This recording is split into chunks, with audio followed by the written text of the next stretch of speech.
My name is Ben Powers with Pilothouse Leadership. Today's event is capitalizing on career transition. Take a shortcut around your competition. Job hopping can lead to greater fulfillment, which is more important to Gen Y workers than it was to any previous generation, says Forbes.com. We need to test things out. We need to play around and try. And so I think that's what we're seeing with people changing careers. Set yourself up for success, but then if there is a mishap, are you moving through that quickly and taking away the points that help you in the future, or are you kind of slow to recover? And let's talk about why executive coaching is helpful in that very process. We need to think about what the market as a whole is doing and how do we compete and what can we do to make ourselves stand out. With executive coaching, you get a one-on-one accountability partner to hold you to your intentions, your goals, what you say you're going to do. So you get accelerated and agile movement through transition. You gain comfort in making those changes. You get more done with less effort. What I call complementary balance, which is the sense of having a personal life and a professional life that complement each other.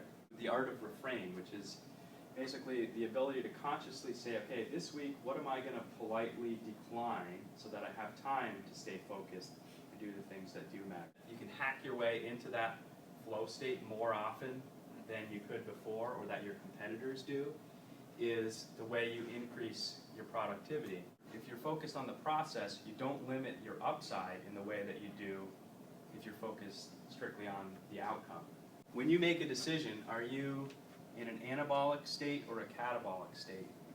Anabolic is the sense that you are, things are possible, you're able to create a win-win situation.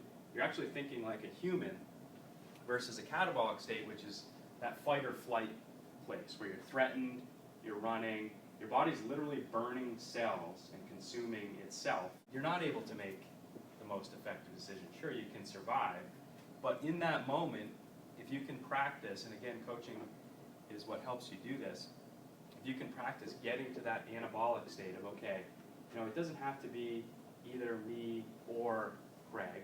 It can be Craig and I against the problem, and we can come up with a win-win situation. And that's not always easy because it's our nature to get into that animal state of thinking where I'm going to, you're going to kill me or I'm going to kill you, and we're just going to fight it out. And that's very common. One of the biggest pieces that makes coaching helpful is the accountability factor. So we're going to take 3 or 4 minutes, and everyone's going to pair up with whoever you're sitting next to. You're going to come up with one intention for the week, and you're going to write it on your business card and give it to your partner. And then you're also going to talk to them about what that is, one thing that might stop you, and what you're committed to do if that thing comes up and holds you back. And then you'll be able to check in with your partner this weekend and see how that's going. Okay? Does that make sense? So we'll do 4 or 5 minutes with that. All right? Give yourself some time to decompress. Is it family? Do you play golf? I love to ski. So what do we all like to do? What's our motivation for working and getting some free time? Anybody want to? Sailing, yeah. That's a great one. Yeah. Good. Yeah, Craig and I were talking a little earlier. We're both big sailors, too.